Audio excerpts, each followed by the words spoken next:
Hey guys, tonight we're putting away the glittering gowns, the towering cakes, and the flower-strewn aisles. No violins here, no wedding hashtags. Instead, you're sitting at a heavy oak table with a feathered quill in someone else's hand as your marriage is negotiated, not proposed, not dreamed, just arranged, and not even with you in the room. There's a candle sputtering in the corner. The air smells like beeswax and ink. Your future, in the form of property, expectations, and surprising amount of livestock, is being scratched out in Latin you'll never read. And you probably won't survive this, by the way. Not if you're a peasant girl with no dowry, or the fourth daughter of a fading noble house. Because this story, it begins not with a kiss, but with a contract. So, before you get comfortable, take a moment to like the video and subscribe, but only if you genuinely enjoy what I do here. And if you're still awake, drop your location and what time it is where you are. Now, dim the lights. Maybe turn on a fan for that soft background hum, and let's ease into tonight's journey together. You're not in love. You're not even nervous. You're not really there. Because in most of medieval Europe, marriage doesn't start with you. It starts with ink and obligation. They don't need you to say yes. They need your father to sign. And so he does, with a slow, ceremonial flourish, because the scribe is watching. It's a serious moment, more legal than sacred, more commercial than romantic. You are the daughter, and he is transferring custody. Yes, custody. Not affection, not partnership. Something closer to ownership. The scribe lists the terms. Her dowry shall consist of 3 oxen, 1 chest of linens, the eastern field, and 1/3 of the vineyard yield for 10 years. Her husband's obligations? To protect, to provide shelter, to keep her from shame, and to repay the dowry should she die without children. That last clause is quietly powerful, because it means you're not just someone's daughter, you are an asset. You represent investment and risk, and in legal terms, your body is collateral. You'd be surprised how many marriages began like this: pen first, ceremony second. The contract was often written days, even weeks, before the church got involved. Priests might bless the match, but scribes sealed the deal. And if the couple was noble, or even moderately wealthy, the contract was non-negotiable. This wasn't a fringe practice. In 13th century France, for example, marriage contracts were standardized to include default clauses for death, inheritance, annulment, and what happens if one spouse joins a monastery. Yes, they had a clause for spontaneous religious conversion, because of course they did.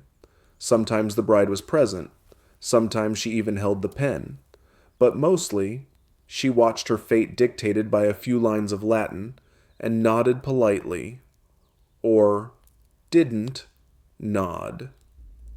It didn't much matter. Her silence, legally, was considered consent. Historians still argue whether this was actual consent or a legal fiction, like ticking, "I agree to the terms and conditions," without reading them.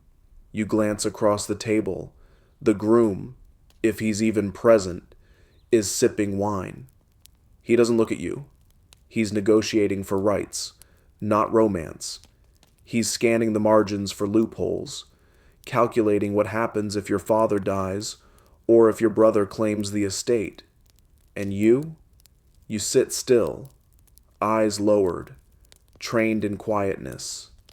You're not thinking about love. You're thinking about cows, because your value has been reduced to what follows the phrase, "item, she shall bring." The ink dries. The scribe folds the parchment, A wax seal is pressed down with finality. The deed is done. No ring yet, no veil. Just two families bound together by obligation and money and the careful choreography of notaries. A quirky little tidbit: in some Italian city-states, a marriage contract could include a clause about the quality of meat to be served at the wedding feast. Yes, it could specify no goat, only lamb, priorities, and in a few regions, if the groom didn't fulfill the terms, say, he didn't build the agreed-upon house, or failed to return the dowry upon annulment, the bride's family could sue. In some cases, they did. Which means there are actual medieval court transcripts with lines like, "My daughter did not receive the second pig as promised." You can't make this up, but you don't laugh, because this is your life now, defined by terms negotiated in your absence. You step outside, away from the firelight. The stars are sharp tonight. The air smells of damp parchment and early frost. You wonder if anyone ever walked away from a contract like that. You wonder what happens if you refuse. Then you remember. The ink is already dry. You wake the next morning to hushed voices and the soft rustle of fabric being folded. The contract is done, but the preparations have only just begun. Not for the wedding, not yet. First comes the inventory. A servant is already counting your linens. Your mother is inspecting a chipped silver goblet that's been in the family for 3 generations and wondering if it still counts toward your dowry. You sit on the edge of your bed and realize something strange. The contract, the one that just determined the rest of your life, is not safely stored in your chest. It's with the groom's family, because, of course, they're the ones who might need to enforce it. You're the one being moved, after all. They're the ones getting, well, everything else. But let's pause for a second and ask, what is actually in a medieval marriage contract? You might expect a few paragraphs of niceties, maybe something poetic, a wish for children, or lifelong fidelity. Nope. It reads more like a will. Or worse, a tax form. The contract lists what you're bringing: how many sheep, how many acres, how many wooden spoons if it's a poor family, how many bolts of silk, strings of pearls, and marble wash basins if you're nobility. It might mention how many dresses you own, or how many guards are expected to accompany you to your new home. And then come the obligations. Your obligations? That part's quiet, because your obligations are assumed. Serve. Obey. Bear children. But your husband's responsibilities? Those get spelled out in contracts from Flanders to Florence. Husbands were legally bound to sustain the wife in accordance with her station, which sounds nice. Until you realize it just means, don't let her starve. There's usually a clause about death. If the wife dies without issue, the dowry goes back to her father's estate. If the husband dies first, and the contract is generous, the wife receives a widow's portion, typically a third of the marital property, but only if she doesn't remarry, because if she does, she has to return some of it. She's supposed to take only what she brought. Imagine you marry, you serve, you survive childbirth twice, and when he dies, you're allowed to keep one of the 3 fields and maybe the goat, as long as you stay alone. Some contracts include a clause forbidding the wife from becoming a nun. Others demand she does become one, if widowed. It depends entirely on the politics of the family, or the whims of the bride's uncles, not even her father, sometimes. Her uncles, You shift uncomfortably in your seat and wonder what kind of life is built on livestock and clauses. But here's the twist. These contracts weren't just a tool to control women. Sometimes, they were a rare form of protection, because once a dowry was recorded, it was legally binding. If the husband squandered it, got drunk and lost it in a dice game, or used it to fund a failed crusade, it happened. The wife's family could demand restitution. Entire lawsuits unfolded over unpaid dowries, some dragging on for years. There are records of women suing their husbands from inside convents, using their marriage contracts as evidence. Talk about divine intervention. And while you're here, curled into your cloak, listen to this fringe tidbit. In parts of medieval Catalonia, contracts sometimes included a clause about bedroom behavior, not in graphic terms, but enough to imply expectations. If those expectations weren't met, the wife had recourse. It's blurry and controversial. And historians still argue whether it was symbolic or enforceable. But the clause existed, which means someone thought it mattered. You stretch your legs, thinking about all the parchment in the world, how many marriages were inked into being before they ever touched a church door. You imagine dusty shelves in monastic libraries filled with contracts sealed with wax and silence, and you can't help but notice something ironic. The more detailed the contract, the less freedom there is. But sometimes, the clauses, the lists, the legalese, are the only things standing between a woman and ruin. One scholar called marriage contracts the armor of the voiceless. Another called them the leash of the obedient. Both are probably right. You glance out the window. There's a cart waiting. The oxen stomp impatiently. Your trunk is being loaded.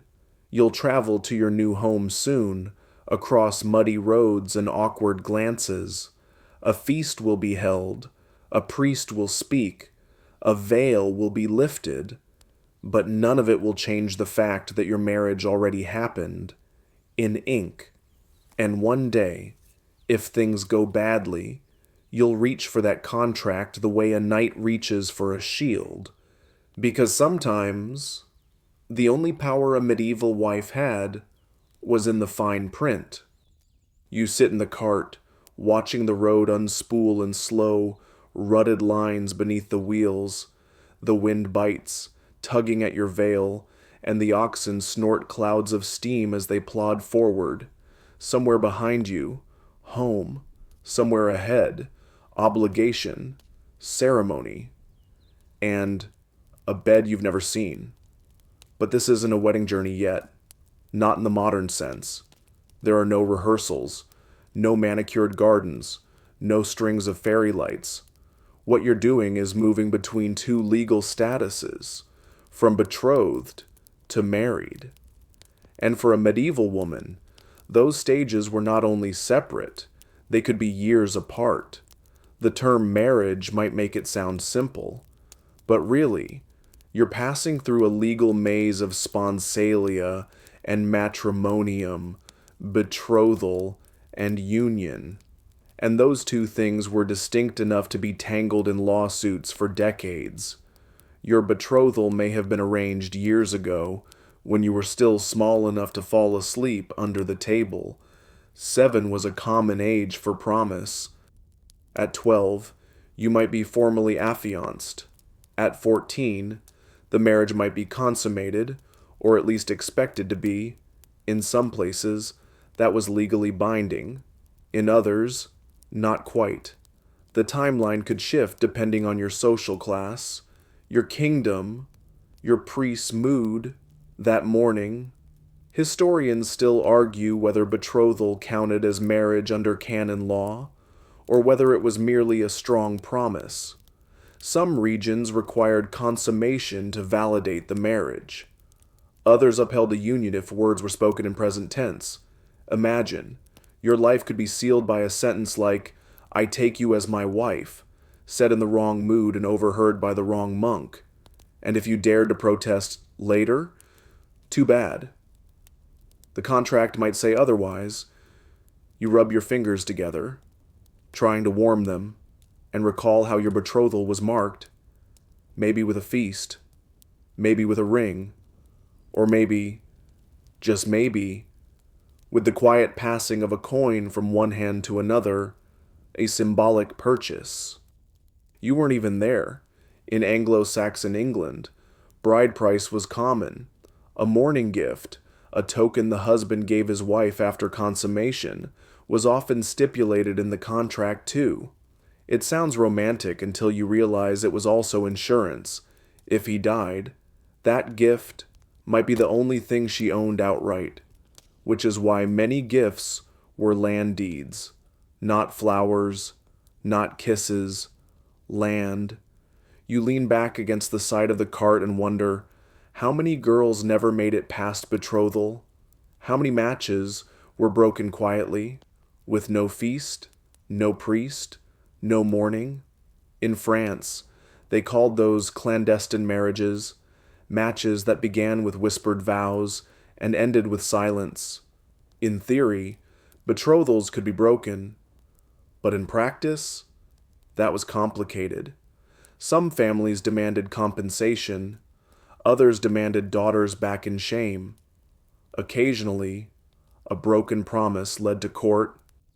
There's a case in 15th century Italy where two families sued each other for over a decade over a betrothal gone sour, mainly because of the embroidery value of the linens already exchanged. Not the people, the linens.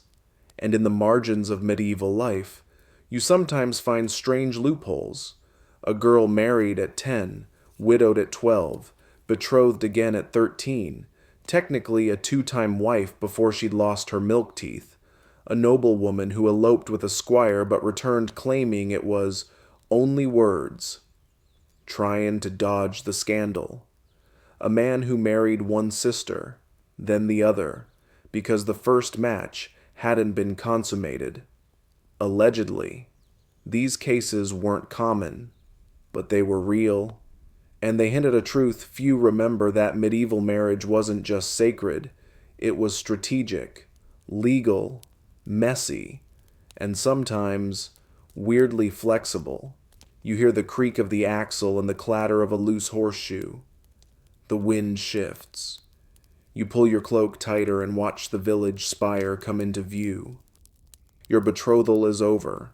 Today, you become a wife, but your betrothal still lingers in the records, in the minds of those who were paid to witness it, in the clauses that define whether your children will be legitimate, in the cold fingers of the priest, who may or may not remember what tense he used in last week's ceremony.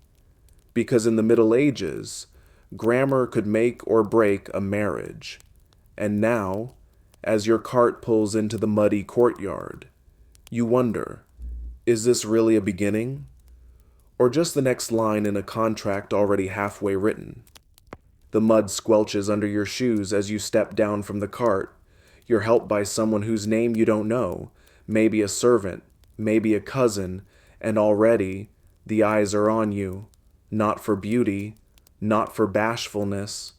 They're checking your posture, your weight, your teeth, maybe, if they're particularly nosy. Why? Because this marriage is an investment, and you're the return. Tonight, you'll dine with your new household, and tomorrow, or maybe next week if they're being proper, the wedding ceremony will happen. But everyone knows the real transaction already took place. The contract was signed, the goods have arrived, the linens are inspected, and so are you. Your dowry travels in chests behind you, bumping along in a second cart, folded woolens, perhaps a few silver cups, 2 bolts of dyed cloth, madder red, very fashionable, and a leather-bound inventory that lists them all. Every cup, every plate. Because if this marriage falls apart, you're expected to take them back. Itemized, in full, like a rental deposit, And here's where it gets interesting. That dowry, it doesn't belong to your husband. Not exactly. In many regions, Italy, southern France, parts of Germany, dowry law made it clear the dowry remained legally yours. Your husband had the use of it, but not the right to squander it. If he died, your dowry returned to you or your family. If he abandoned you, or, more often, entered a monastery on a whim, your family could sue to get it back. It was your only bargaining chip, your silent bodyguard in parchment form. But it wasn't just protection. It could be dangerous too, because a large dowry made you valuable, and value attracts risk. There are whispered stories of noble women who accidentally drowned, whose dowries were never returned, of merchants' daughters poisoned by stepmothers, so the money could be kept in the family, of dowries disappearing into wars and then nothing. Try chasing down your inheritance when the only copy of the contract burned in a monastery fire. And it wasn't just the dowry you had to worry about. In some areas, your trousseau, the personal items you brought into the marriage, was separate. Dresses, cosmetics, embroidery tools, maybe even your books. If you were literate, those weren't part of the contract. But if things turned ugly, they could be. There's a quirky case from 14th century Milan where a woman tried to reclaim her mirror after a separation.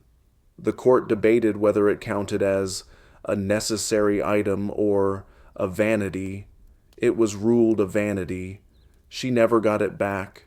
You run your hand along the lid of your chest, thinking not about sentiment, but legal standing. Everything here is labeled, witnessed, and written down. The blue dress with the scalloped hem. Your aunt's name is stitched inside, just in case someone tries to argue its origin. This is what marrying meant in the Middle Ages, not choosing a soulmate. Choosing a legal situation. Dowries varied wildly depending on class and region. For peasants, it might be a goat, a woven shawl, and a promise of help during harvest. For nobles, it could be castle walls, whole vineyards. The city of Carcassonne was once included in a dowry negotiation, though the king quickly said, absolutely not. In some places, dowries were capped by law to avoid bankrupting families.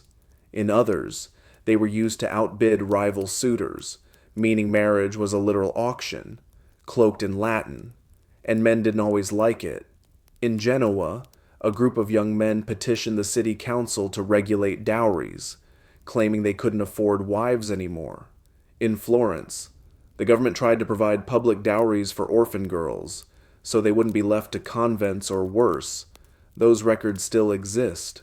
Historians still argue whether dowries were empowering or oppressive. Were they the only legal path to autonomy, or just a price tag for the patriarchy? You might feel both things at once, because when you carry your chest through the great hall, past the hearth, past the heraldic banners, you're not thinking of love.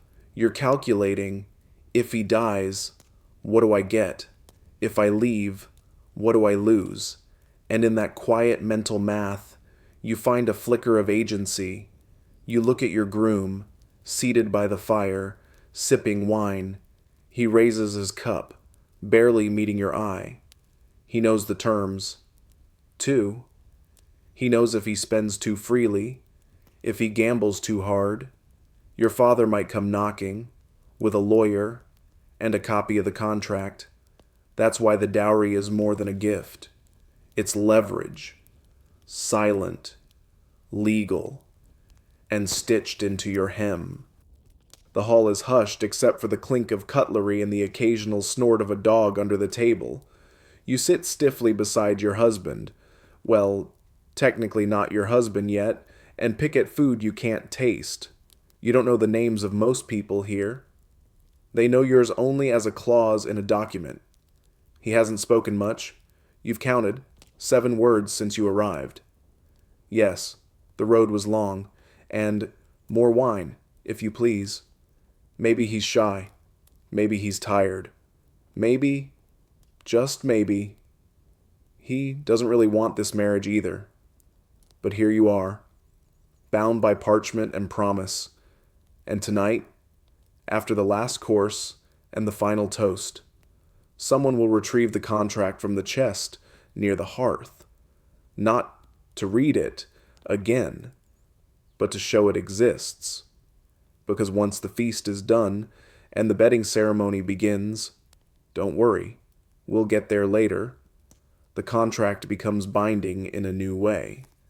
But first, let's talk about his side of the deal. Because yes, the groom signs things too. In theory, the man was supposed to match your dowry with something called a dower or a mourning gift, depending on region and tradition. In parts of Northern Europe, it might be land or livestock set aside in your name. In southern France or Italy, it could be a lump sum, payable only if you outlive him. And here's the catch. That part, he almost always controlled it during the marriage. You owned it, legally, but he managed it. In name, you had power. In practice, you had receipts. Some husbands fulfilled their obligations honorably. Others, not so much. There's a story from 14th century Burgundy about a groom who promised vineyards as part of the marriage contract, only to forget to mention they were currently under siege. Another, from York, lists a husband who pledged 5 cows but delivered only 1, claiming the others had wandered off. She sued. She won. The cows were later found in his brother's pasture. Historians still argue how enforceable these clauses truly were. Could a woman in rural England really take her husband to court over a missing ox? In theory, yes. In practice, it depended on her status, on the judge, on whether she had a brother who carried a sword and a grudge. Some grooms didn't even wait for the contract to be formalized. They took the dowry and fled, often to another town, sometimes to another country. These runaway bridegrooms were such a problem in certain regions that councils issued warnings.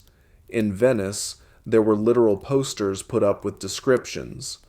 Tall man, black beard, claimed to be a minor noble, last seen heading toward Padua with a dowry of 400 ducats. And still, women signed, or rather, their fathers did. Because even with the risks, marriage was a necessity. No marriage meant no household, no children, no position. Even a bad contract was better than being left out of the system entirely. That's why many families chose grooms with stable, if modest, assets over charming, ambitious ones. Charm doesn't pay for bread, land does, but not all contracts were stingy or deceptive. Some were generous to the point of envy. There's a famous one from 15th century Florence, where the bride's dowry included a library, not scrolls, not a handful of prayer books, a full library. Her husband, a merchant, added a house with a rooftop garden, 2 servants, and annual income drawn from a grain mill. He was later accused of murder, but that's beside the point. The point is, when both parties were invested, marriage contracts could be expansive. They were, at their best, an effort at fairness, however flawed the foundation. There's also a fringe but fascinating tradition in parts of Eastern Europe where the groom was required to swear an oath before a magistrate that he would not raise hand nor harsh word against his new wife. This wasn't standard, but it existed. It suggests some communities understood the need for more than just property protection. They wanted promises of behavior. Whether those promises were kept, that's harder to say. You push back your cup and glance toward the fire. The shadows flicker across your groom's face. He looks, almost human now, tired, like someone who has also been pushed into this life by expectations older than either of you. You wonder what he pledged in the contract. You wonder if he even remembers. And you wonder what it means that you remember every word of what you brought, but not a single line of what he offered. Because in this story, that imbalance is not an accident. It's tradition.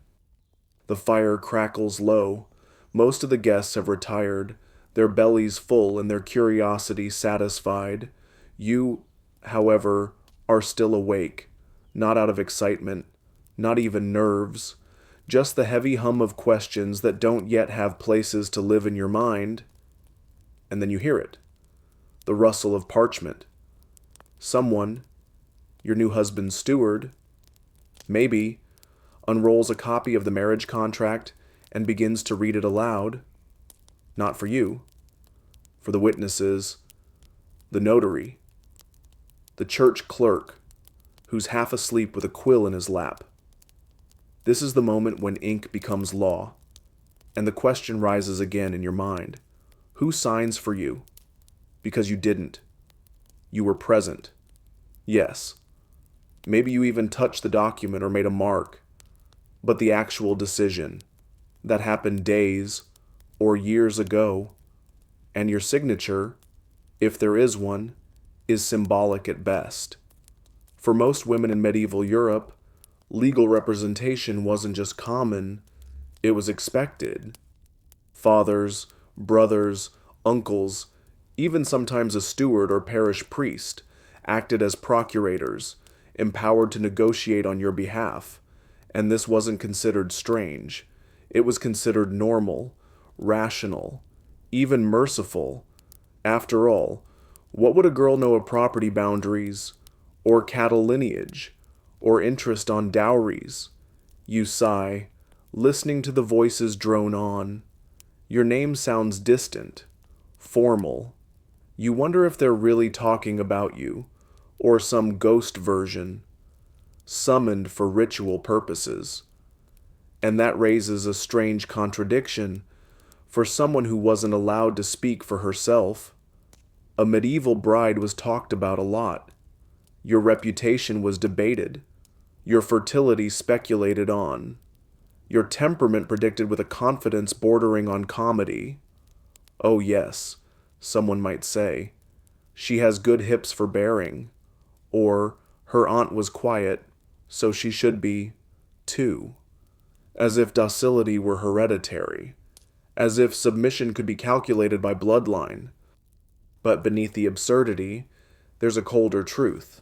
The fewer decisions you made, the less blame you could carry, which meant, sometimes, women leaned into the silence. There's a documented case in early 13th century Normandy where a bride refused to speak during the reading of her marriage terms. She neither accepted nor refused, just stood there, eyes lowered. Eventually, the contract was voided, not because of her protest, but because her silence was too ambiguous. They needed clearer consent. She won by doing nothing. It's a fringe case, but historians love it. Some argue she was resisting. Others say she didn't understand what was happening. But what matters is, she derailed the process. However, unintentionally, without ever raising her voice. Contrast that with the hundreds, maybe thousands, of women whose assent was assumed, whose names appear on contracts they never touched, whose fates were sealed with wax they never saw melt. You trace a finger along the edge of the table. Somewhere, in a monastery archive, your name is probably already entered, not in a love story, in a ledger, a brief mention. Marriage contracted between so-and-so, daughter of so-and-so, and this other gentleman of the parish of that place. A dry line of ink that will outlast your voice by centuries. You think of the other girls in your village, the ones too poor to need contracts, the ones too remote to find husbands beyond their valley, the ones who simply stayed. What did they sign? Nothing. But that didn't make them free. Because freedom, in the medieval world, wasn't the absence of contracts. It was the ability to influence them.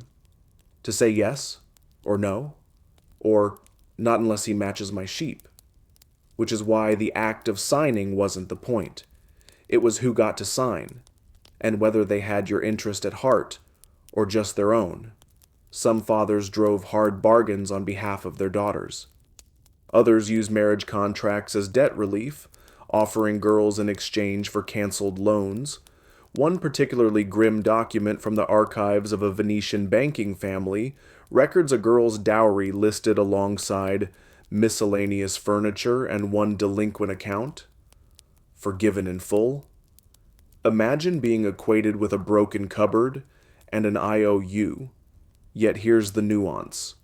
Sometimes, that same contract held a line that could save her.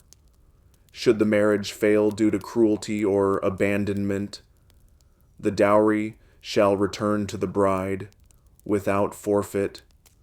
Legal magic, the soft power of clauses, that's what you cling to now as the steward finishes reading.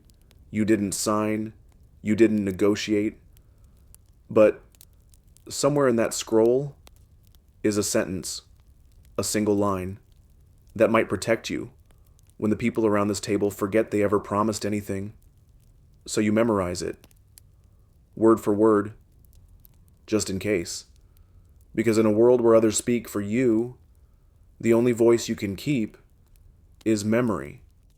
You wake up not in silk sheets, but in wool, heavy, slightly scratchy, and smelling faintly of smoke and lavender. The window is shuttered, the hearth has gone out. Your new household hasn't yet woken, but you hear a rooster outside greeting the cold with the self-importance only a rooster can muster. The wedding is now complete. You are, officially and contractually, someone's wife, but this is no honeymoon, no grand getaway, no candlelit escape to Venice.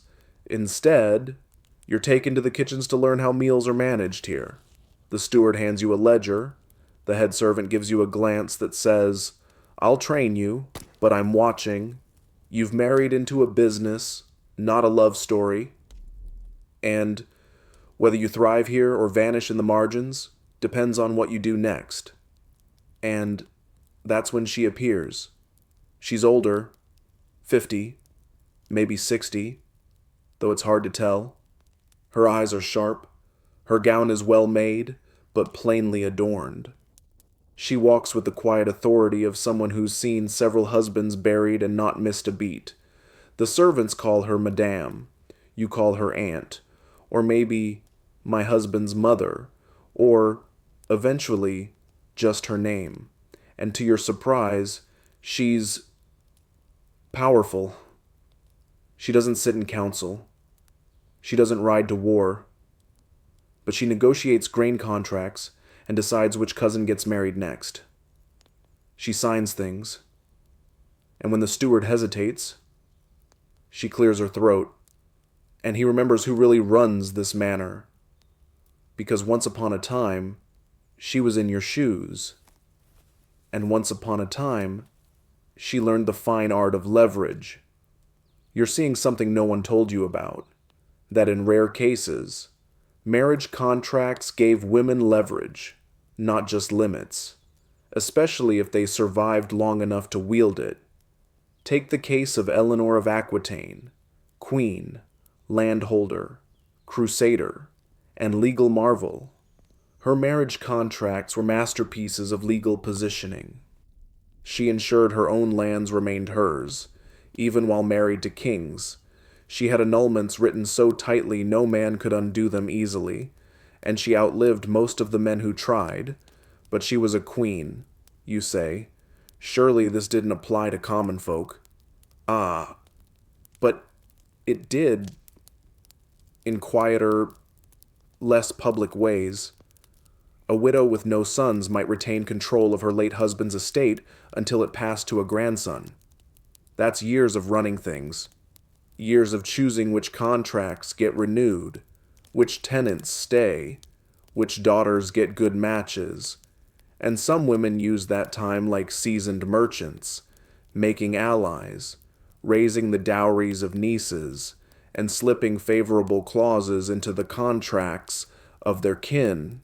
There's a record from 15th century Bruges of a widow named Clara who managed to renegotiate her late husband's debts in exchange for the wool from 5 harvests. The creditor had to wait. Clara did not.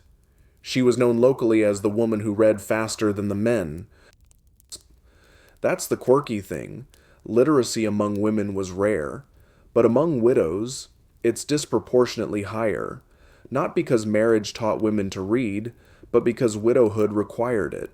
Historians still debate whether these savvy widows were exceptions or part of a broader, hidden network of matriarchs who wielded quiet power behind household doors. Maybe both.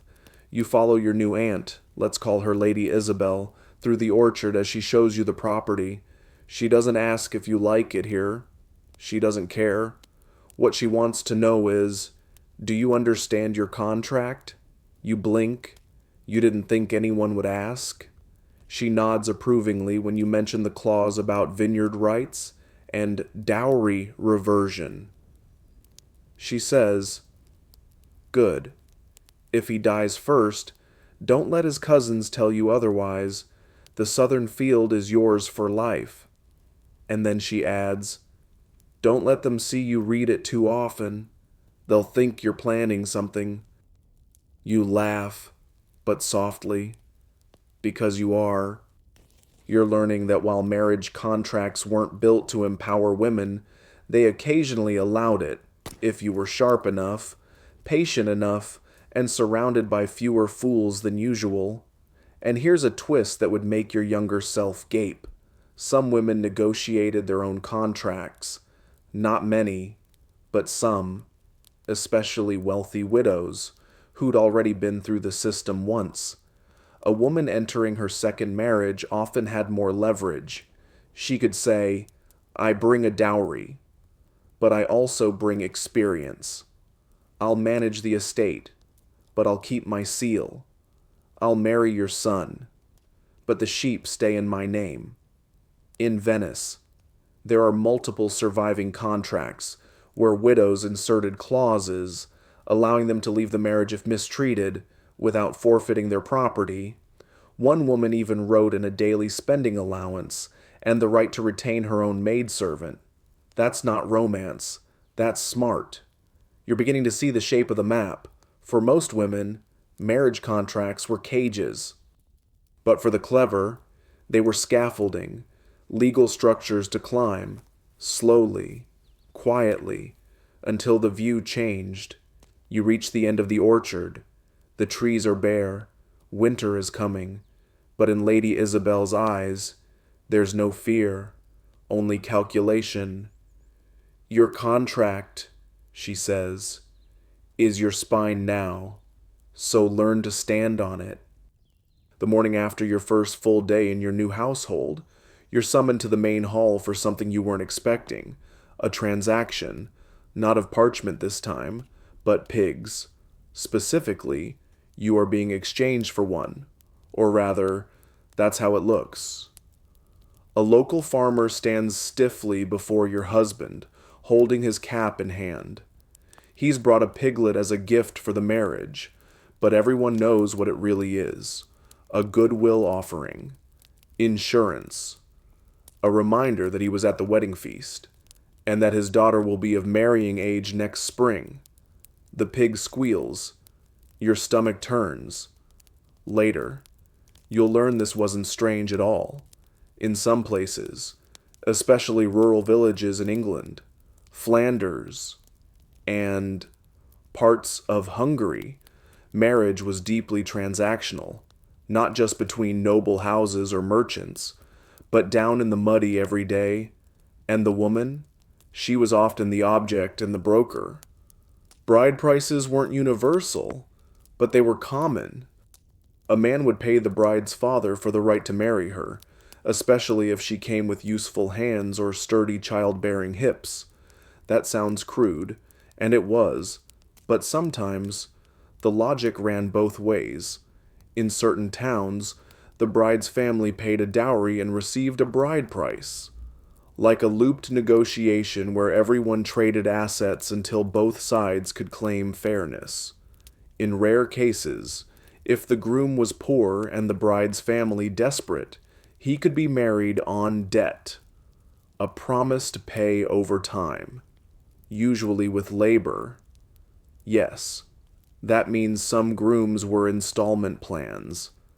You sit in the shade of the barn later that afternoon, watching one of the servants carve tally marks into a piece of wood. She's counting grain, but it reminds you, you've been counted too, on parchment, in inventory, in pigs.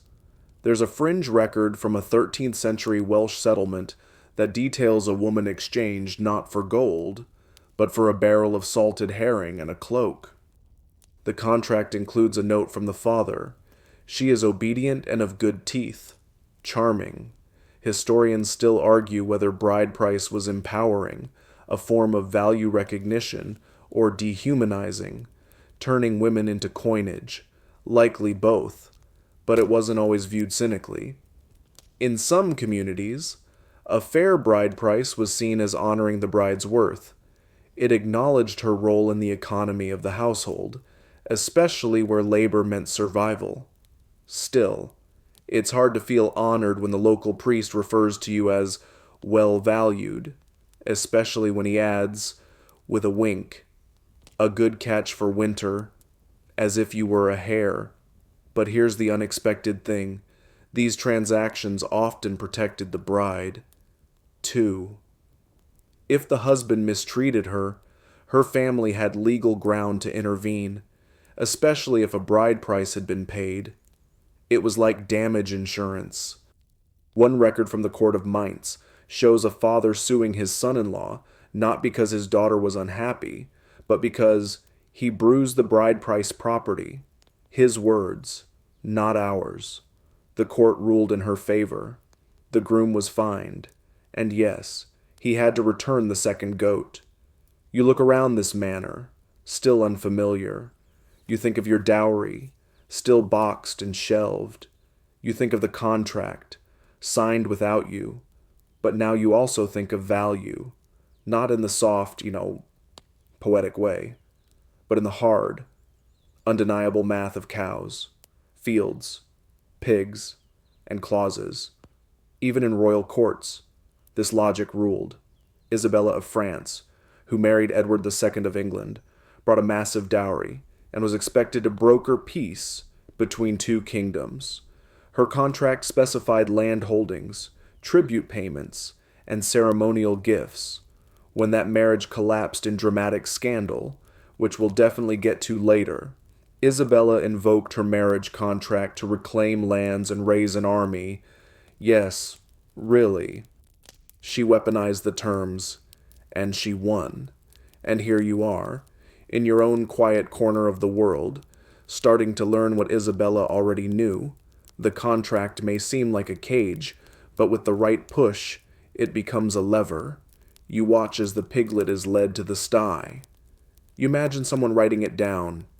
Gifted pig, 1 week post-ceremony, another tally mark in a long list of exchanges. But you're more than the list. And even if the world forgets that, you won't. The bell tolls softly from the village chapel. You count the rings, 6, and rise from your stool by the window. Below, a priest in a pale wool robe shuffles through the gates, head bowed, fingers absently thumbing a rosary. You'd think, in a story about marriage, the church would be the center of everything. But you're beginning to realize something strange. The church comes late, not in presence. Priests were always nearby, but in authority, not always the first voice. Your marriage, after all, was already sealed before a priest ever lifted a hand to bless it. The contract came first. The negotiations, the dowry inventory, the witness signatures, All of that happened well before the veils were lifted and the blessings mumbled. You open your door and walk the chilly corridor of the manor. There's a chill in the air, the smell of rain clinging to the stones. You pass a tapestry stitched with faded scenes, a boar hunt, a crowned bride, a kneeling knight. All of them are acts of ceremony. All of them are things the church approved of. And yet, in marriage, custom and church clashed constantly. In some places, peasant marriages were entirely informal, vows exchanged before friends, hands clasped over a shared loaf of bread, no priest in sight. The church called these clandestine marriages and tried to outlaw them, but the people kept doing it anyway, because to them, the contract, the promise, was the sacred part, not the Latin, not the incense. You step into the chapel and dip your fingers in holy water, out of habit. The priest glances up and nods, polite but tired. Maybe he knows. Maybe he's seen dozens of marriages, each one a collision between paperwork and prayer. The church wanted control. Canon law, after the 12th century, insisted that marriage was a sacrament, that mutual consent was the core, that no contract mattered unless both parties, bride and groom, said yes in the present tense. But reality was far murkier. Many couples never saw a priest. Others said their vows in kitchens or barns and considered it binding. Still others had lavish church ceremonies, but whispered their consent the night before, just to be safe. Historians still argue whether the church's teachings ever truly reached the rural fringes, whether theology penetrated past the city gates. There's a recorded case in 14th century Paris where a woman named Isabeau swore in court that her marriage was valid because she and her lover had said the words, "I take you as my husband," in a tavern before they slept together. Thank you very much. The court, after some hand-wringing and clerical side-eyes, agreed, but it wasn't always that forgiving. The church was especially strict about impediments, rules that said who you couldn't marry. Too closely related? Banned? Married to someone else? Obviously banned. But the records show plenty of people ignoring these barriers, either through ignorance or creative genealogy charts. Some lords conveniently forgot to mention their first wives. Others married cousins and claimed it was far enough apart. The church, for its part, offered dispensations for a price. And that's the quieter truth, isn't it? For all its pronouncements.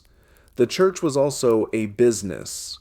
A marriage contract might end with a wedding, but the wedding often began with a fee. You sit in the rear pew and run your finger along the carved wood. You remember how the priest read a blessing at your ceremony, how he mumbled the Latin phrases, how he glanced, briefly, at you, not to ask if you consented, but to make sure you were present.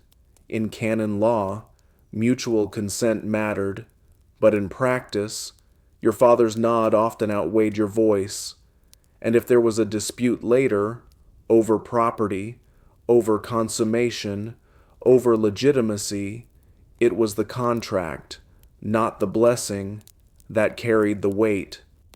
A quirky little detail: some contracts were so detailed they included when the church blessing would happen, and who would pay for it. Let the ceremony take place within 2 weeks of agreement, and let the groom's uncle cover the cost of music. Very romantic. You smile a little. The legal part came first. The spiritual part was optional, or delayed, or, occasionally, avoided entirely. And yet, here you are, in a chapel, listening to the wind whistle through stained glass. The church might have come late, but it lingered. It watched. It recorded baptisms, funerals, births, and marriages. Because once you were married, you entered the church's ledger. not as a soul, but as a unit, one half of a legal, political, reproductive, pastoral pair. That's what marriage meant to canon law. Two souls joined, not just for love, but for order.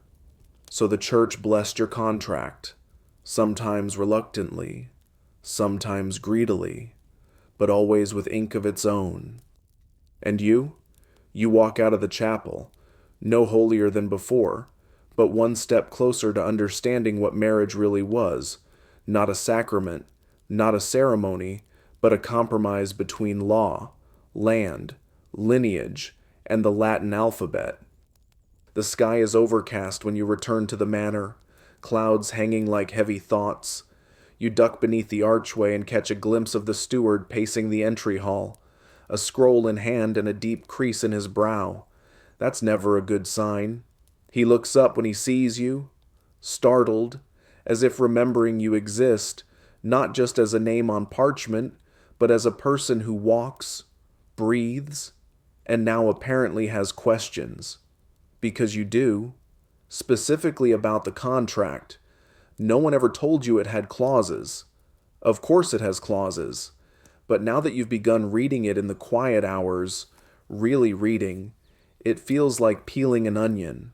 One line leads to another, cross-referenced with a footnote, contingent on a condition, buried under a provided that. It's not a document.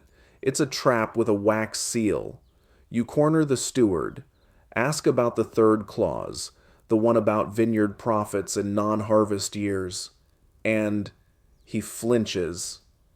Not because you're wrong, but because you noticed. And you realize something. Enforcement of a marriage contract was a battlefield of its own. In theory, the terms are clear. If your husband fails to uphold the contract, say, he doesn't pay your agreed household allowance, or he spends your dowry on gambling, you have the right to appeal. To your father, to the manor court, to the city judge, if things get really messy. In practice, well, most women didn't have the time, power, or backing to enforce anything, but some did. And those women left a paper trail.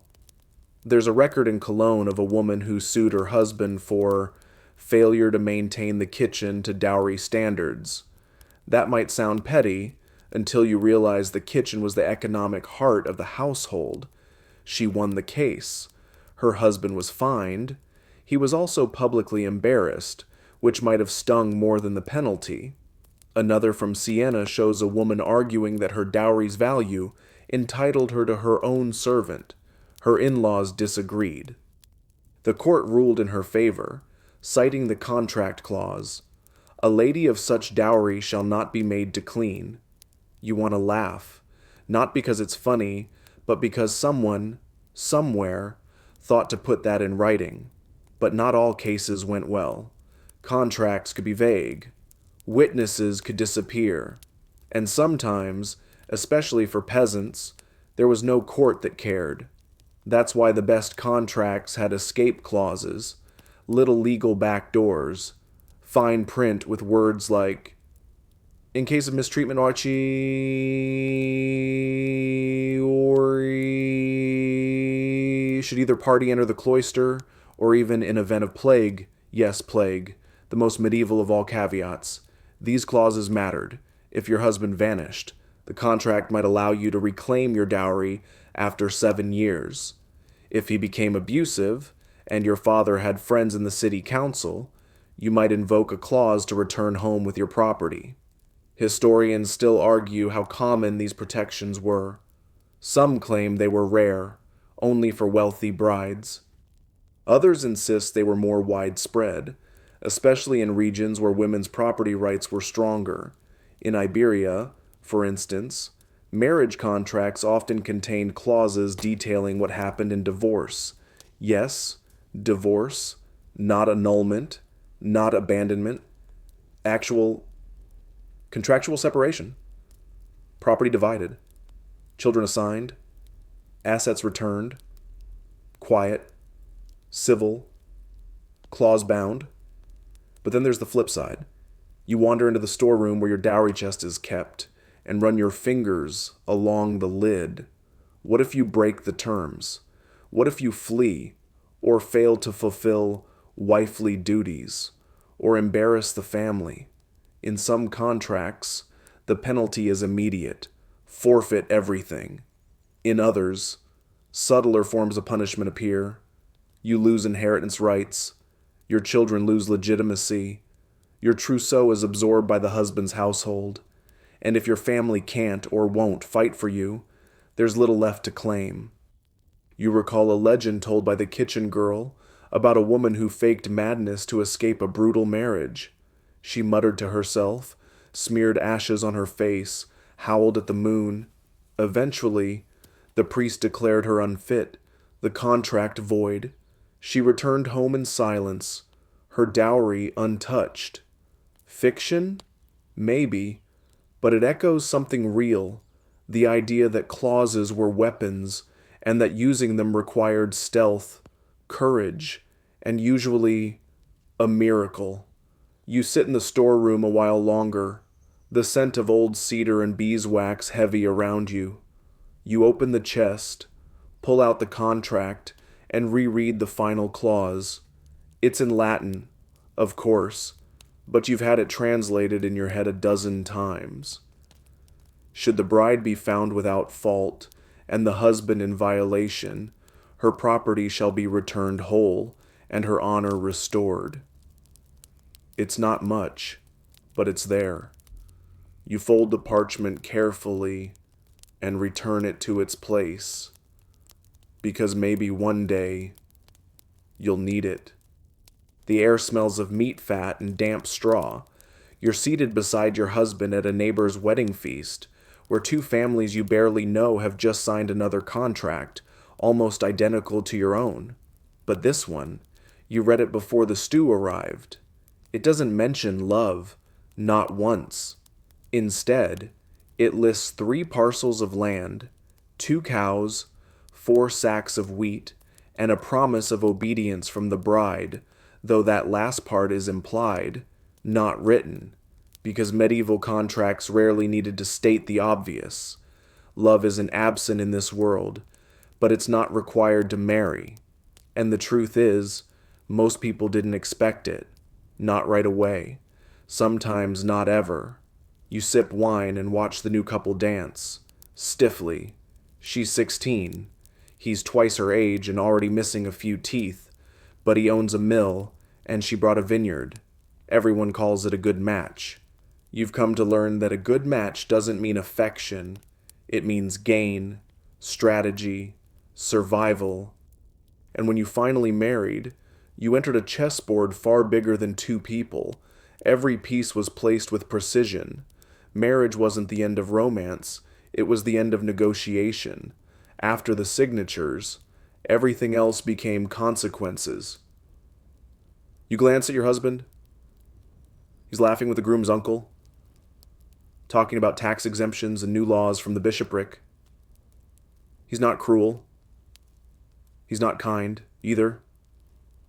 He's neutral, strategic. And when he leans over to fill your cup, you know this is as tender as it gets. And maybe that's enough.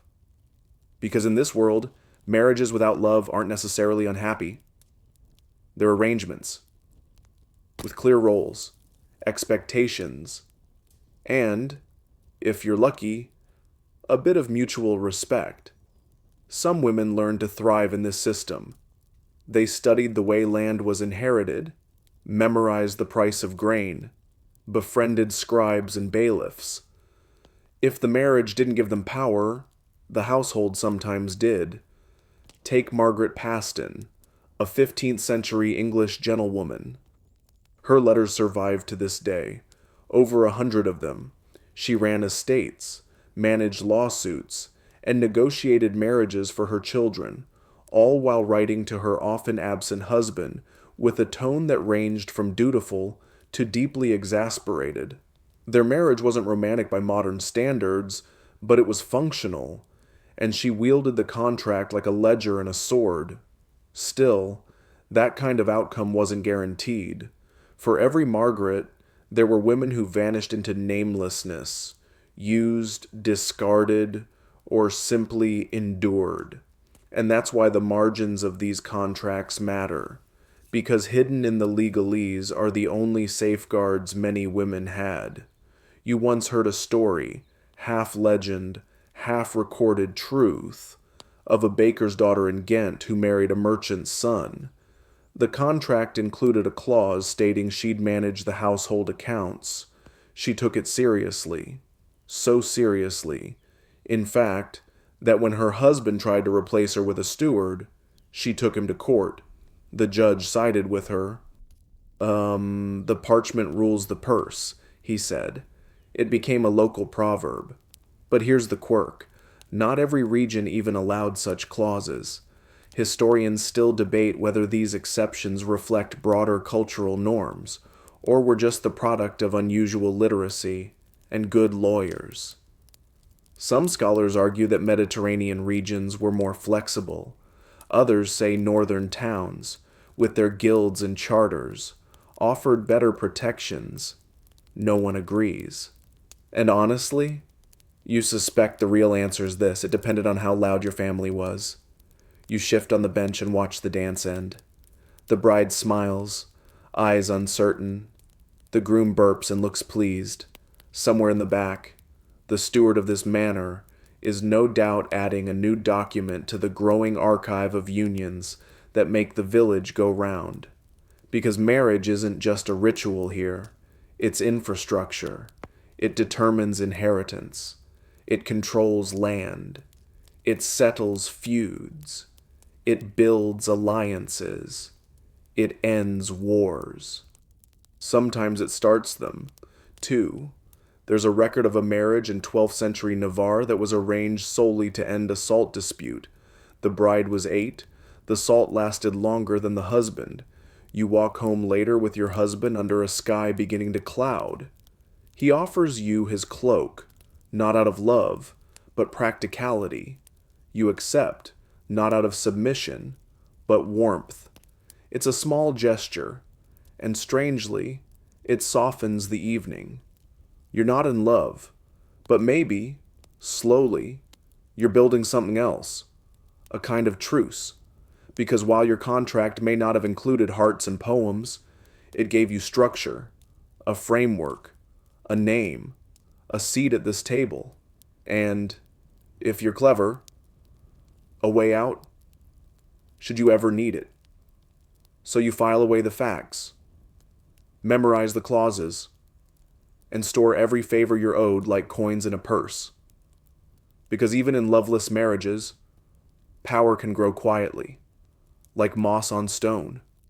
You crouch at the edge of the market square, half hidden behind a cart of bruised apples, pretending to inspect the fruit, but really, you're watching, listening, because today, something rare is happening. A case is being heard, not about crops or theft or taxes. Those are common enough. This one is different. It's a marriage dispute, brought before the manor court, and it's drawing a crowd. You nudge closer, careful not to stand out.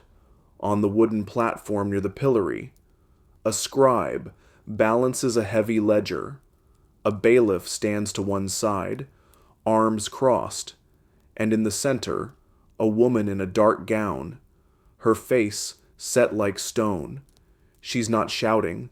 She doesn't weep. She holds a parchment in both hands, the marriage contract, and she's reading it out loud. You're stunned, not just because she's literate, not just because she's bold, but because everyone's listening. Her husband, red-faced, arms flailing, keeps interrupting. He says she was disobedient, lazy, cold. She doesn't argue.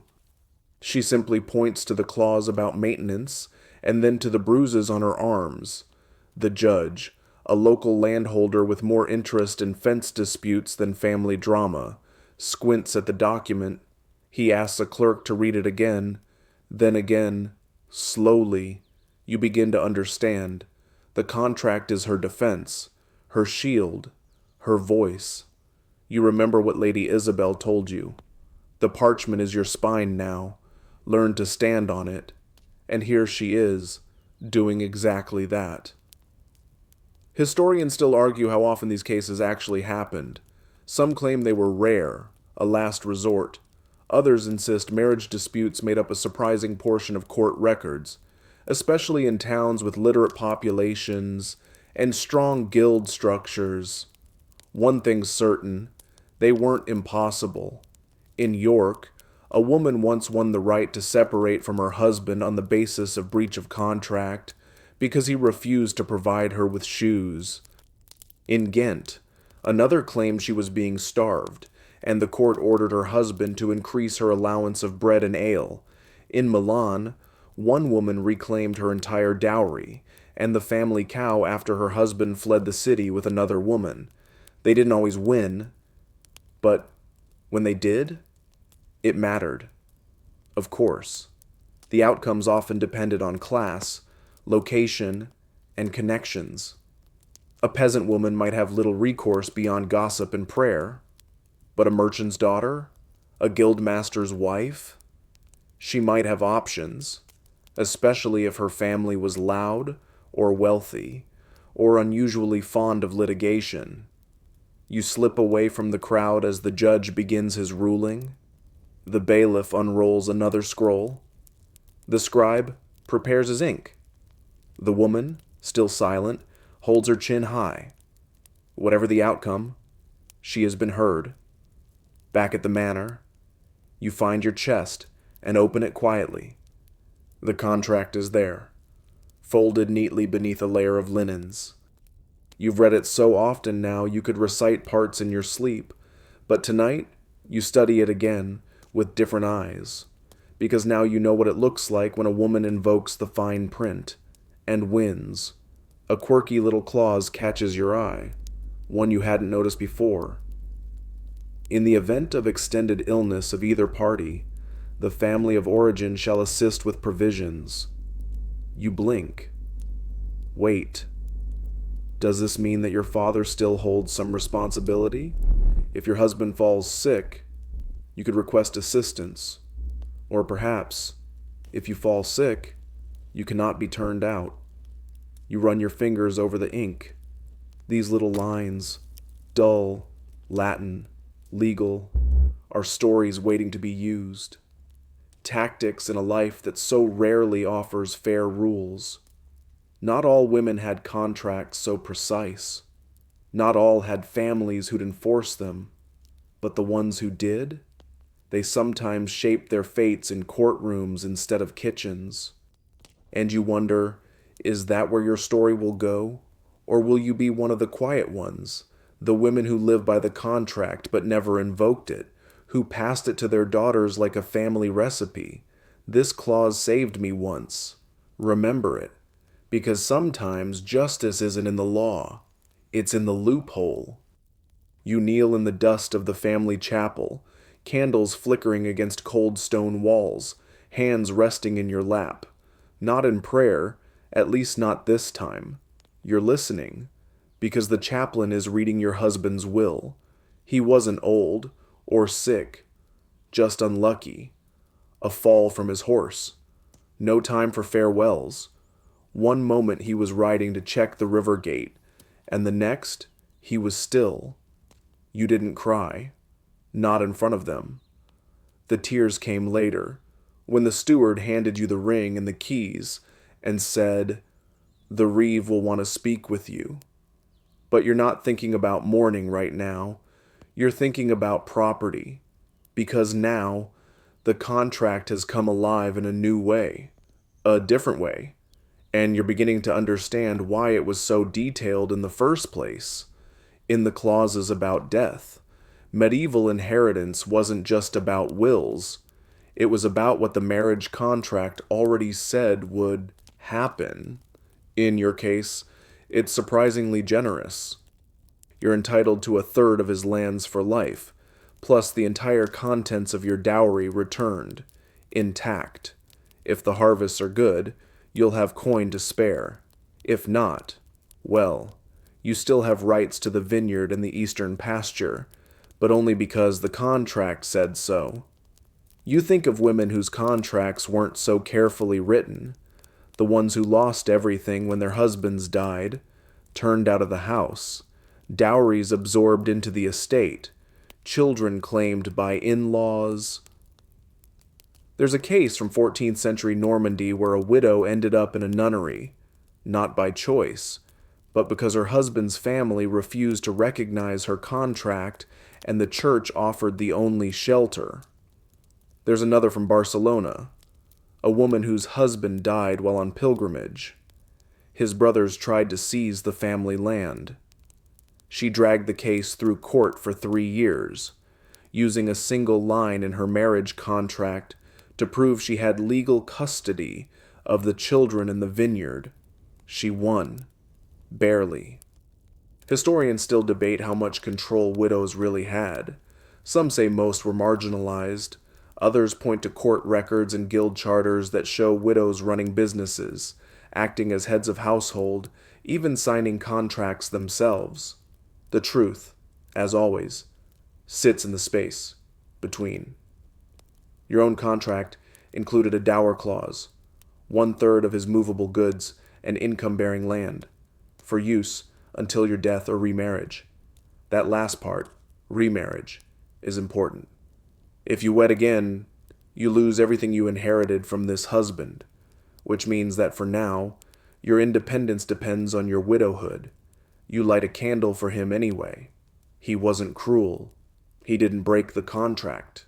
He just didn't get to finish it. And that's something people forget. A marriage contract wasn't just about the beginning of a union. It was about its end, too. What happens if he dies? What happens if you do? What happens if no one does? But the love dies anyway. That last one is harder.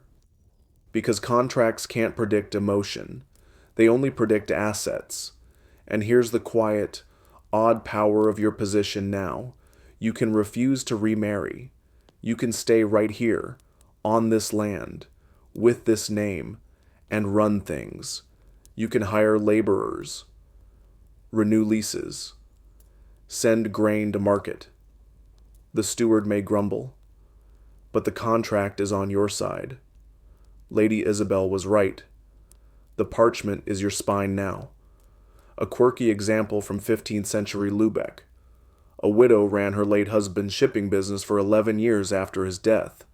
She hired captains, negotiated cargo rates, and even signed deals with foreign merchants, all based on the authority of her original marriage contract and the dower clause. No sons, no brothers, just her.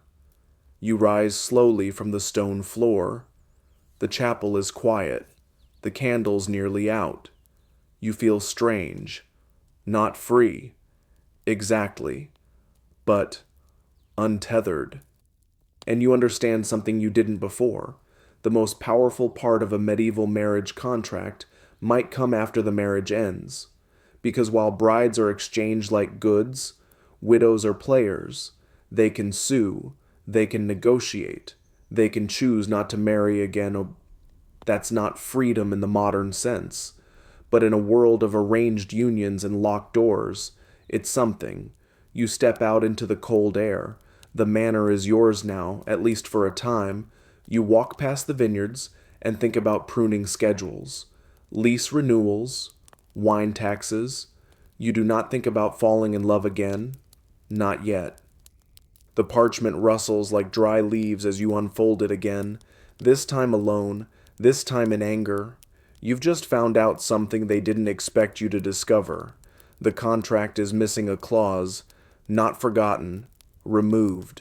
You run your fingers across the space where it should have been.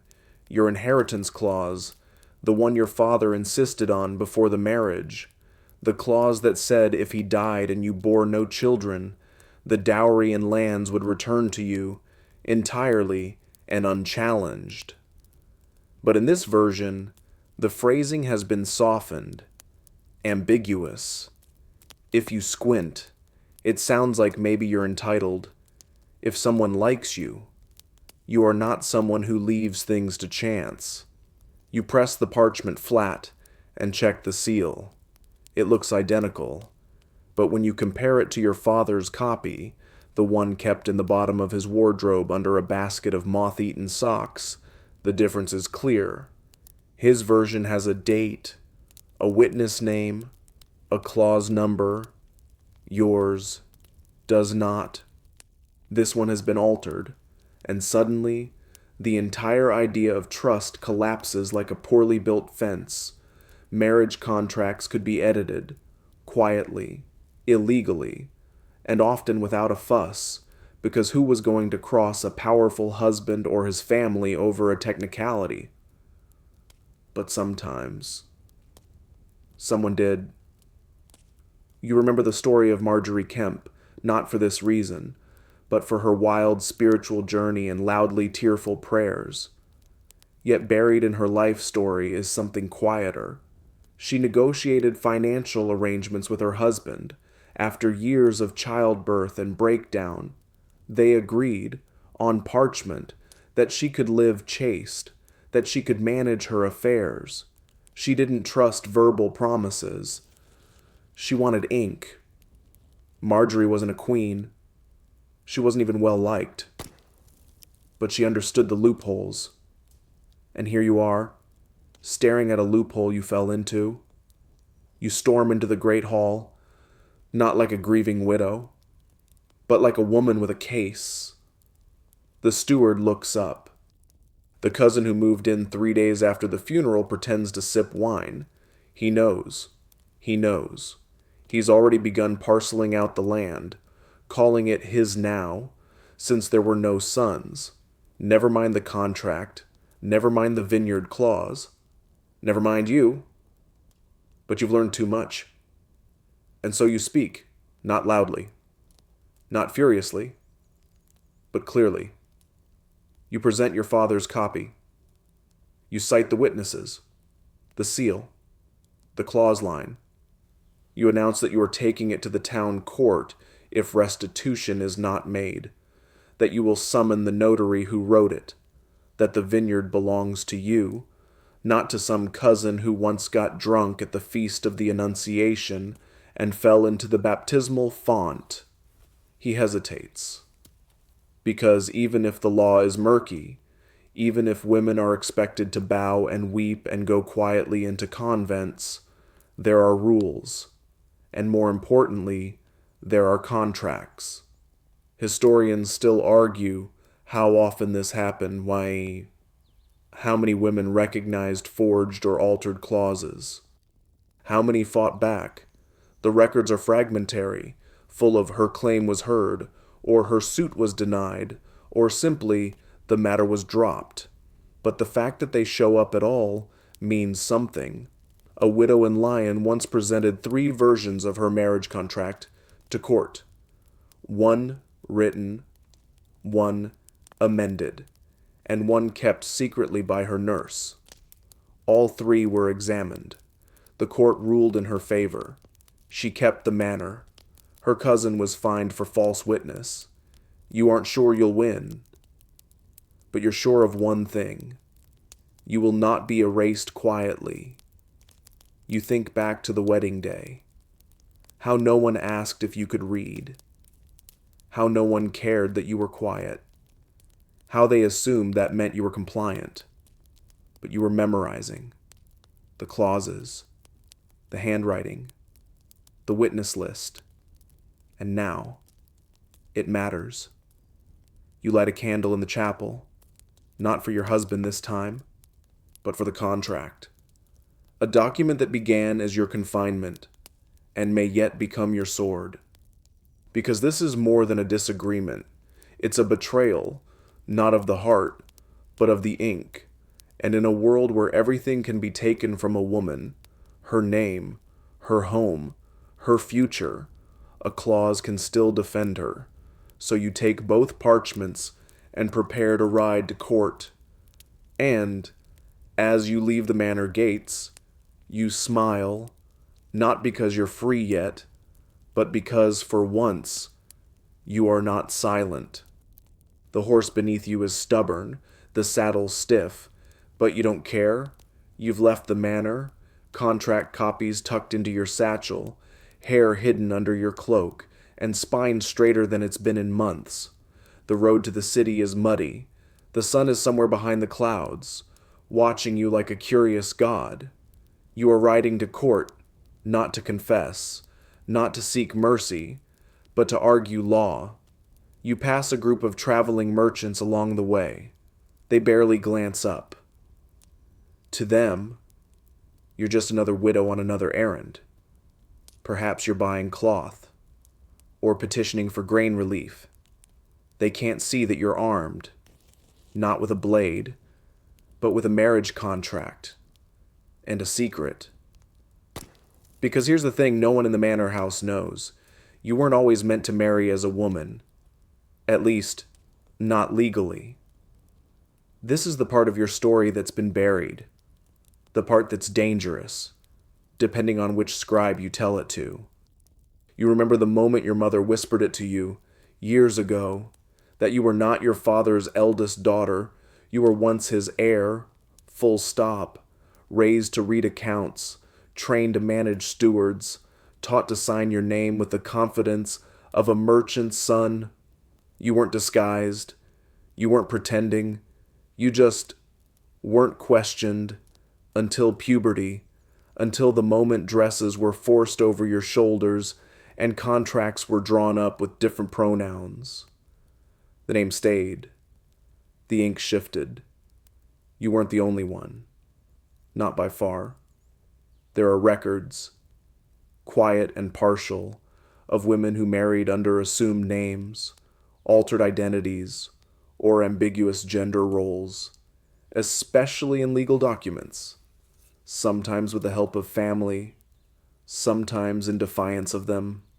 One contract from 14th century Florence refers to the bride as Giovanna, previously known as Giovanni, a person of complex standing. Historians still debate what that means. Was she intersex? Transgender in the language of her time? A woman raised in male clothing for inheritance reasons? No one knows. But the contract holds. There's a fringe case from Ghent of a woman who had signed legal documents as a male clerk for 5 years before marriage. When her sex was discovered, the bishop tried to annul her marital rights, but the city council disagreed. They upheld her signature because the seal was valid, and in that moment, the contract mattered more than the body. You remember hearing stories, whispers, mostly, of women who stepped into male spaces to gain control over property, over trade, over their lives. And you wonder, were they all just stories? Or were they contracts, made possible through ambiguity? You arrive at the city gate and present your case, not your identity, not your grief, not your story, but your scroll. The guard doesn't ask why you travel alone. Your cloak, your tone, and your parchment speak loudly enough. In the city court, things move slowly. You wait for hours in a chamber that smells of old vellum and damp wool. When your name is finally called, it feels less like an invitation and more like a summoning. You step forward. The clerk unrolls your husband's version of the marriage contract. You lay your father's next to it. Side by side, they seem almost identical, until the missing clause stares back at them like a quiet accusation. You speak evenly. You do not flinch. The judge squints. He asks questions. Who witnessed the original? Is the seal the same? When was the revision made? You answer clearly, confidently, with the precision of someone who once memorized all the household accounts and could quote market prices from memory. He glances at you sideways. You're well versed in these matters. You reply, I was raised to inherit. He raises a brow. He doesn't press further. And in that silence, you hear the echoes of 1,000 women like you, the ones who learned to speak through clauses and survive through loopholes. They ask for a day's recess to review, You nod. You walk back to the inn where you'll spend the night. You pass a girl kneeling by a fountain, humming to herself, hair uncovered, sleeves rolled high. You wonder what her story will be. Will she marry by contract? Will she sign in her own name? Will she know what to ask for, what to guard, what to bargain, what to refuse? Will she ever know that in some corners of this world, a contract could be more fluid than flesh? The innkeeper doesn't ask questions when you request a quiet room. You spread out the parchments once more by candlelight. The ink is fading. The clauses curl like old ivy. But the truth holds. And tomorrow, you'll say it again. In front of a scribe. In front of the judge. In front of a room full of men who never imagined you'd come this far. Because sometimes a woman wins not by breaking the system, but by outreading it. The judge clears his throat. He doesn't look at you as he speaks. Not quite. He reads from the scroll like he's performing a duty at arm's length, as if legal truth is something that lives on the parchment, not in people, but the ruling is clear. The amended contract is invalid. The original clause stands.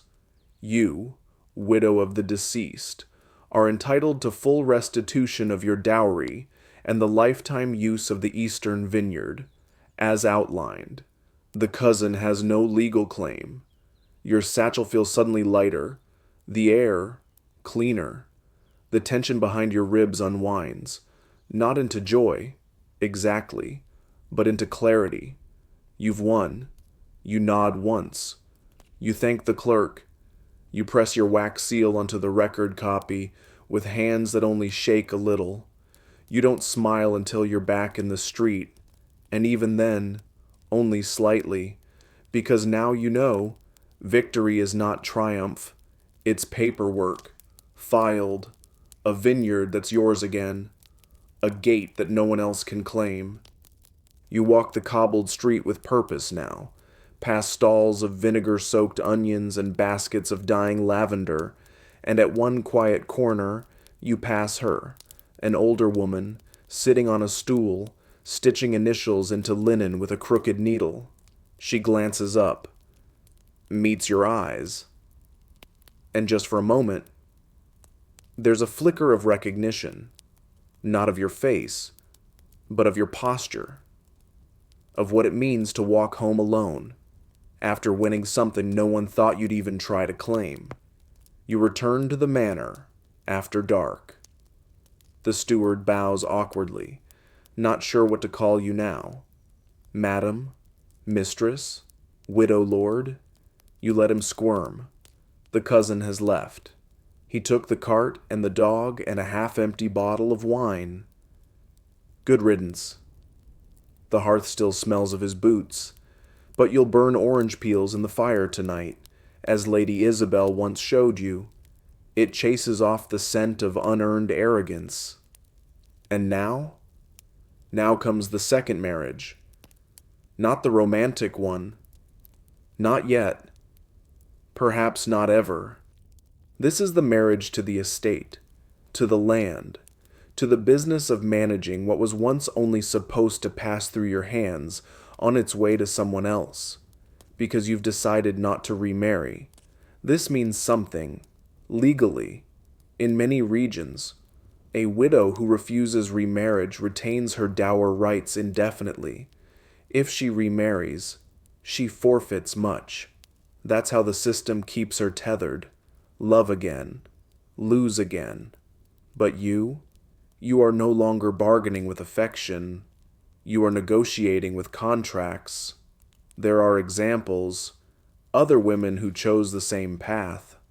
In 15th century Bruges, a widow named Caitlin ran her late husband's cloth business for 19 years, entering her own contracts, issuing payment receipts, even hiring scribes.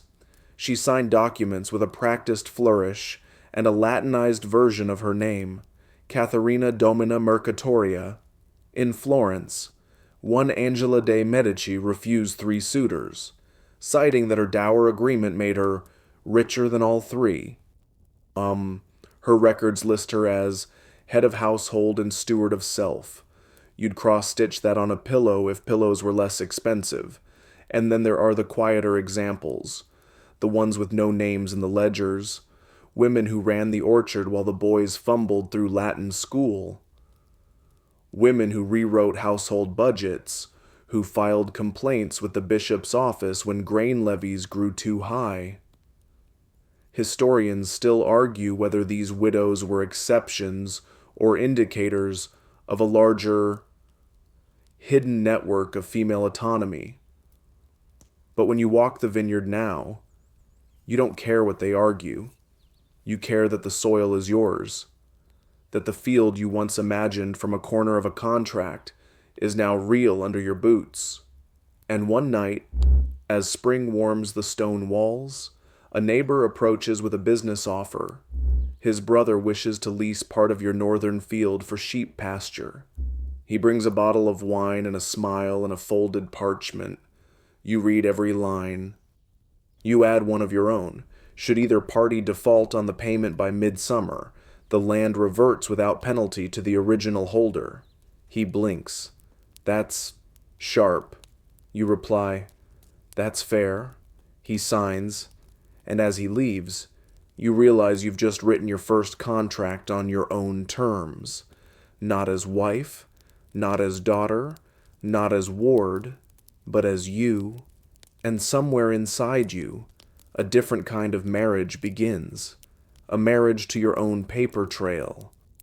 The grapevines are climbing now, green tendrils curling toward the trellis like they already know how to reach for sunlight.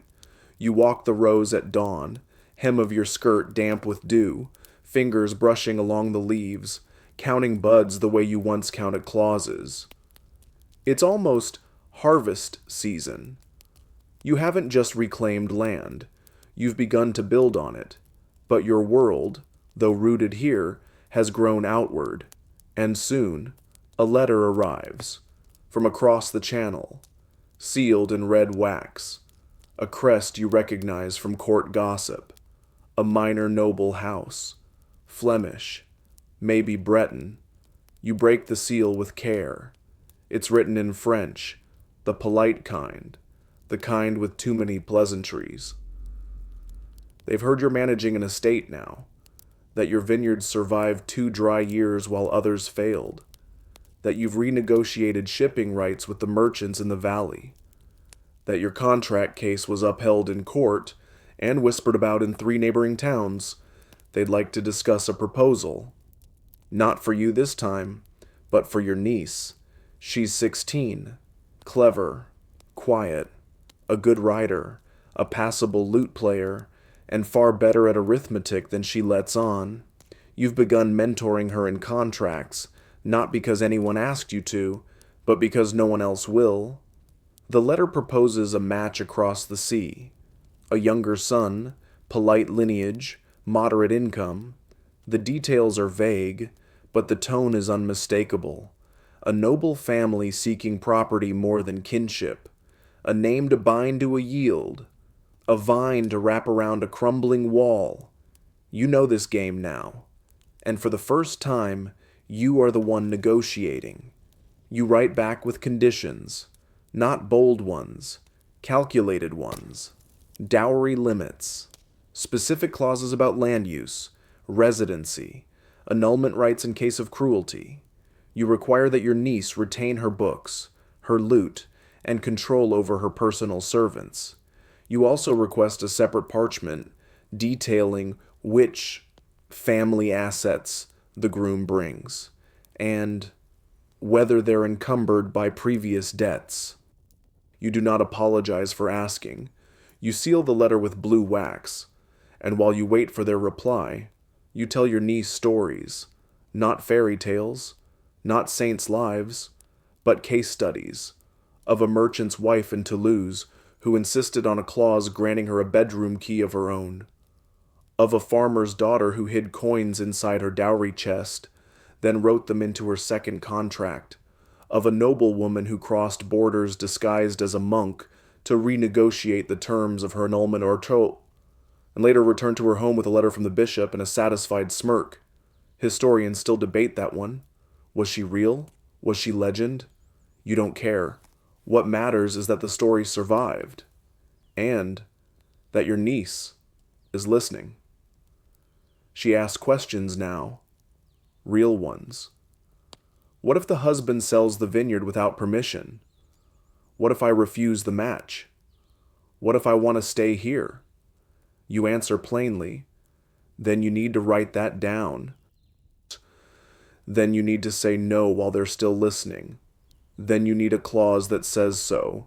She writes slowly, in brown ink, careful strokes, her name at the top, the words, "My property shall not be transferred without consent." A simple line, but powerful. A spell of protection disguised as prose. A quirky historical tidbit comes to mind.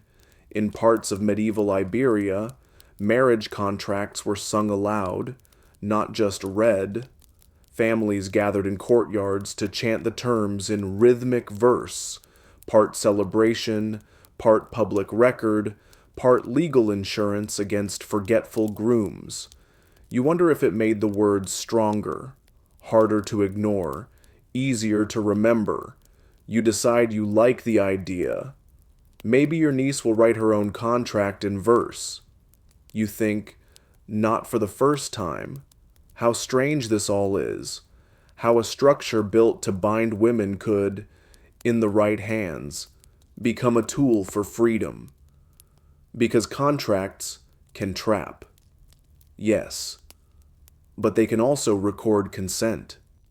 They can hold people accountable. They can preserve a voice long after the speaker has been silenced. You stare out over the vineyard as the sun lifts above the trees. Another season is coming. The grapes are clustered thick now. The workers will begin picking soon. You are no longer simply the widow, or the bride, or the clause. You are the writer, and the next contract will bear your terms. The ink dries slower in summer. You've learned this now, waiting by the open window with the breeze brushing against your sleeve, watching your niece dot the final line of the draft. She's writing in a steady hand, one you taught her. Across the table sits the envoy from the Breton family, looking a little sunburnt, a little too proud for someone offering a second son with limited land and a rather excitable cough. But he's here, which means he read your letter, which means he knows. This marriage will be by contract. Your contract. But it's more than a marriage, isn't it? It's a migration. Your niece will leave the country, cross borders, enter a language, a culture, a power structure that neither of you control. That's what medieval marriages between territories often meant. Diplomacy disguised in bridal veils. There's a reason royal marriages made headlines. Well, scroll margins. They were never just love matches. They were alliances. Peace treaties with embroidery. You think of Eleanor of Aquitaine again, married to the King of France, annulled, then married to the King of England. Each match a strategic pivot. Her dowry? An entire duchy. You're not quite at that scale, but the principle holds. This marriage will join vineyards, trade routes, coastal salt rights, but more importantly, it will test the strength of the contract. So, you take no chances. You include a travel clause, should her transport be delayed by weather, hostilities, or poor planning. You added that with emphasis. The dowry transfer will be postponed until arrival in safe lodging. You insert a proxy clause. If she falls ill, she may refuse the marriage by written declaration, witnessed by a notary. You insert a language clause. Official business in the household must be conducted in Latin or her native tongue for the first year. The envoy blinks at that one. You meet his gaze and don't look away.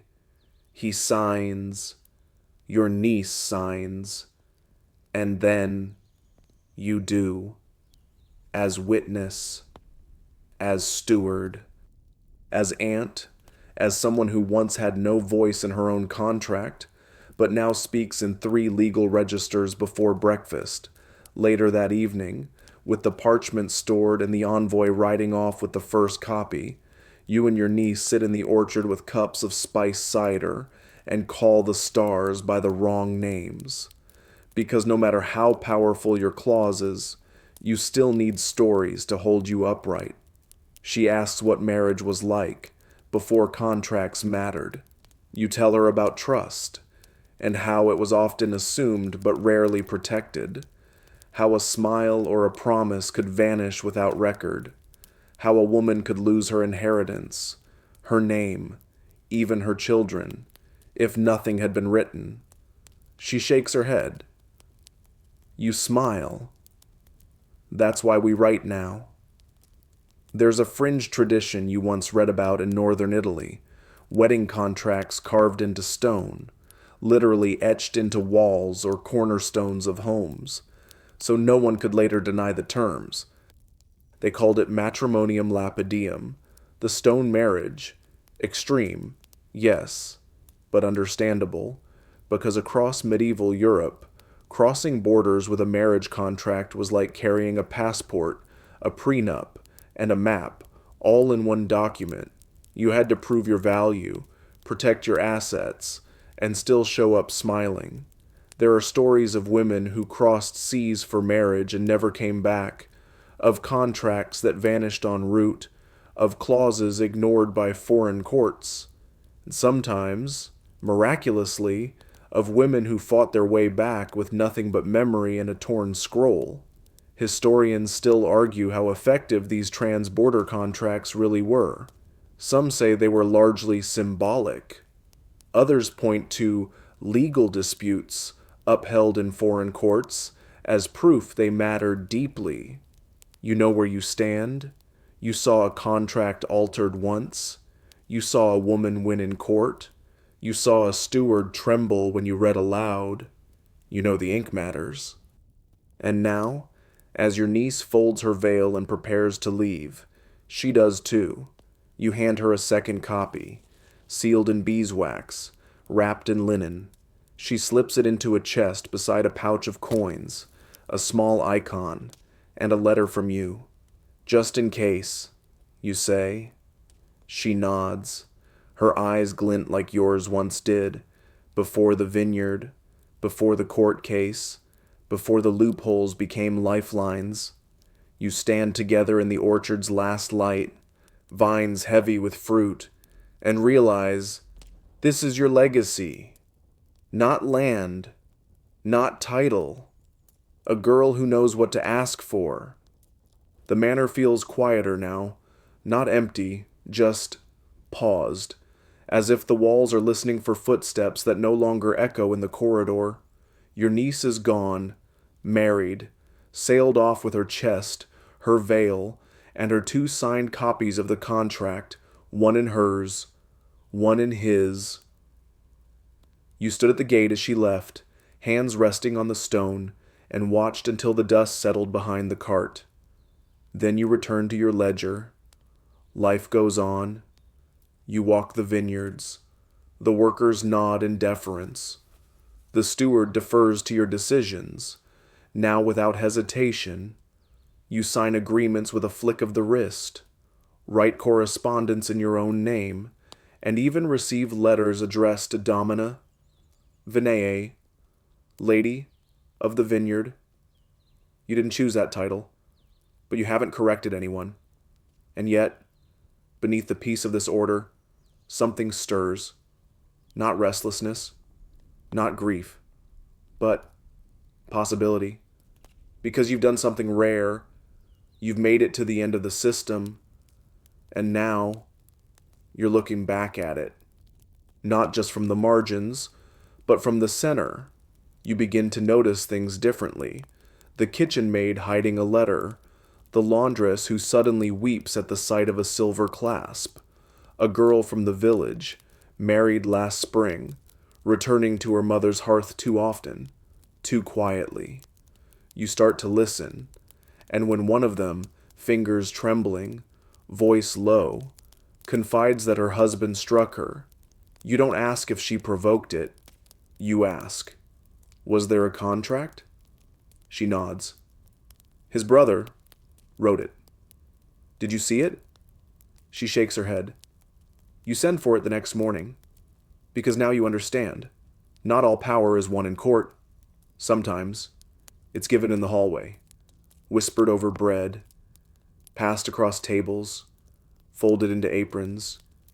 You begin collecting copies, quietly, contracts from the village, from neighboring manors, even from the parish priest, who keeps more than a few in a cellar. You read them all, mark them, translate them, and slowly, something forms, a pattern.